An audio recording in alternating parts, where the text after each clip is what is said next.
Assalamualaikum dan salam sejahtera. Mari kita kenali senarai semak masalah muni. Kita akan mengenali latar belakang instrumen, cara pentadbiran, penskoran dan pentafsiran. Senarai semak masalah muni.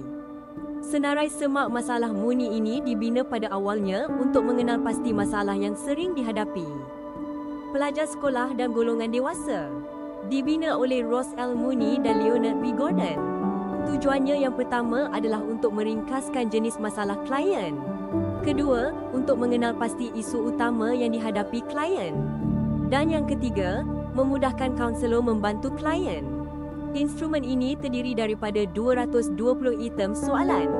Instrumen ini terbahagi kepada dua bahagian dan memerlukan 3 pusingan untuk menjawab. Dari segi pentadbiran, sebanyak 220 items ini perlu dijawab dalam lingkungan masa 30 hingga 45 minit. Cara menjawab adalah berdasarkan 4 langkah yang dinyatakan dalam senarai semak berikut. Setelah menjawab, ikut cara kiraan skor dengan memindahkan tanda dan 2 tanda ke borang skor. Bagi sesi menjawab pula, pertama, baca senarai semak dengan teliti satu persatu. Kemudian, tandakan tik di ruangan masalah tahap 1 bagi penyataan masalah yang mengganggu anda. Kedua, baca lagi sekali setelah selesai pusingan pertama. Kali ini, tandakan tik pada ruangan masalah tahap 2 yang menandakan amat mengganggu anda. Ketiga, setelah selesai 2 pusingan semakan masalah, jawab soalan rumusan di borang soal selidik. Dan terakhir, pindahkan jumlah kiraan tik dan 2 tik ke golongan item yang tersenarai di borang skor. Ini adalah golongan atau panduan nombor items masalah mengikut kategori. Kesemua sekali, items masalah dikelompokkan kepada 11 kategori atau jenis masalah. Seterusnya, berikut adalah panduan pengiraan skor bagi senarai semak masalah muni ini.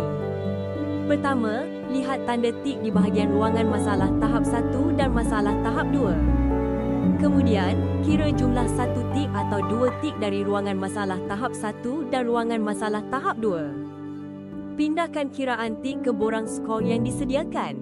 Keempat, analisis jumlah kiraan 1 tik dan 2 tik yang menandakan tahap gangguan masalah kepada anda. Akhir sekali, kenal pasti kategori masalah yang menunjukkan skor tinggi untuk difokuskan. Berikut adalah contoh panduan pengkategorian masalah mengikut nombor items dan panduan pemindahan serta pengiraan skor bagi setiap kategori masalah. Ini pula adalah tafsiran skor yang menentukan sama ada gangguan masalah berada pada tahap rendah, sederhana atau tinggi. Akhir sekali, refleksi. Buat rumusan keseluruhan, rumusan kendiri dan seterusnya penamatan. Sekian, terima